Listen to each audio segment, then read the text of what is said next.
ભુજમાં છેલ્લા કેટલાક સમયથી બે વેન્ડર જૂથ વચ્ચે તણાવભરી પરિસ્થિતિ. આજે એક જૂથ ભુજ એ ડિવિઝન પોલીસ મથકે પહોંચી પોલીસ ઇન્સ્પેક્ટર શ્રી પટેલને કિરણ જે વેન્ડર છે તે નશો કરેલી હાલતમાં હેરાન પરેશાન કરી અને અવારનવાર હુમલો કરતા હોય ત્યારે તેમની સામે શિક્ષાત્મક પગલાં ભરવાની માંગ સાથે આક્રોશભરી રજૂઆત કરવામાં આવી હતી.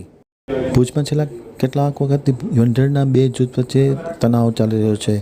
અનેક પ્રકારના આક્ષેપો કરવામાં આવે છે. દરમિયાનમાં આ જે વેન્ડરનું એક જૂથ એ ડિવિઝન પોલીસ મથકે પહોંચી ગયું હતું અને પોલીસ મથકે પહોંચી આમતક ટીવી સાથેની વાતચીતમાં માહિતી આપતા વેન્ડર જૂથના પ્રમુખે જણાવ્યું હતું કે કિરણ નામના વેન્ડર છે એ નશો કરેલી હાલતમાં હેરાન પરેશાન કરે છે, ગમે ત્યારે હુમલો કરે છે, ગમે તે પ્રકારનું વાતાવરણ અશાંતિભર્યું કરે છે અને પરેશાન કરતાઓની ગંભીર ફરિયાદ કરવામાં આવે છે. તાત્કાલિક અસરથી આ જે વેન્ડર કિરણ છે તેમની સામે તાત્કાલિક અસરથી ભુજ એ ડિવિઝન પોલીસ દ્વારા શિક્ષાત્મક પગલાં ભરવામાં આવે તેવી પણ માંગ કરવામાં આવી છે. તેની સામે આક્ષેપ કરતા વેન્ડર જૂથના પ્રમુખે જણાવ્યું હતું કે અવારનવાર નશો કરેલી હાલતમાં આવી અને બેફામ મારામારી ગાળાગાળી કરી અને વાતાવરણની શાંતિ દોડવાનો પ્રયાસ કિરણ દ્વારા કરવામાં આવી રહ્યો છે, જે ખૂબ જ અનિચ્છનીય છે. તાત્કાલિક અસરથી કિરણ સામે પગલાં લેવામાં આવે તેવી વેન્ડર જૂથનાએ માગણી કરી હતી અને એ ડિવિઝન પોલીસ મથકના પોલીસ ઇન્સ્પેક્ટર શ્રી પટેલ સમક્ષ રજૂઆત પણ કરવામાં આવી હતી. જય માતાજી કી જય ભારત. હું બોલું છું સોનમ માસી, સોનમદેવ, સીમાદેવ. અમે ભુજના પાવૈયા, બરાબર. જો આ કિરણ મારા ઉપર જો આરોપ લગાવ્યો છે, કિરણ એમ કે એ બાયડી બચ્ચાવાળો છે, તો એમ કહું છું, હું એમ જ કહેવા માગું છું કે સાબિત કરાવી દે કે હું બાયડી બચ્ચાવાળી છું.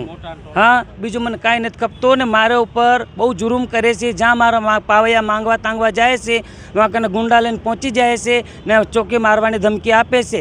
એ ગોળીઓ ખાય છે, એમબી ખાય છે, એમબીના ઇન્જેક્શન લે છે.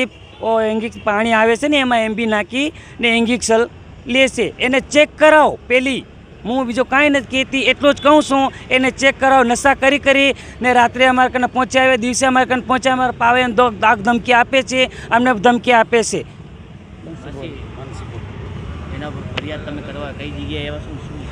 એને ઉપર ફરિયાદ કરવા આવીશ હું એ ડિવિઝન આવીશ હું ને બહુ ધમકી આપે છે અમને ન્યાય ખપે છે, બીજું કાંઈ નથી ચાહતો, ન્યાય ખપે છે અમને, એટલો કહું છું. ને એ જેટલા બની શકે એ કિરણ ઉપર કાર્યવાહી થઈ જોઈ. એ અમારા મોટા વડવાઓને, અમારી દાદીઓને જેમ તેમ બોલે છે, અમારી બેન દીકરીઓને જેમ તેમ બોલે છે. કેફી પદાર્થોનું સેવન કરીને આવીને અમારા ટોલના કે અમારી ફાટકે આવીને અમને ધમકીઓ દે છે. અમે મઠધારી પાવૈયા છીએ, અમે અમારી રીતભાતમાં માંગીએ છીએ અને એ અમારી રીતભાતમાં માંગવા નથી દેતા અને અમને ધાક ધમકીઓ આપે છે અને અમારા મોટા વડીલોને ટોર્ચર કરે છે. અમારા મોટા વડીલો બિચારા ખાટલા હેર છે, એ ક્યાં જાય?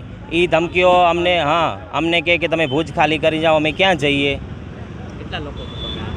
અમે 50-60 પાવૈયા છીએ, અમે મઠધારી પાવૈયા છીએ.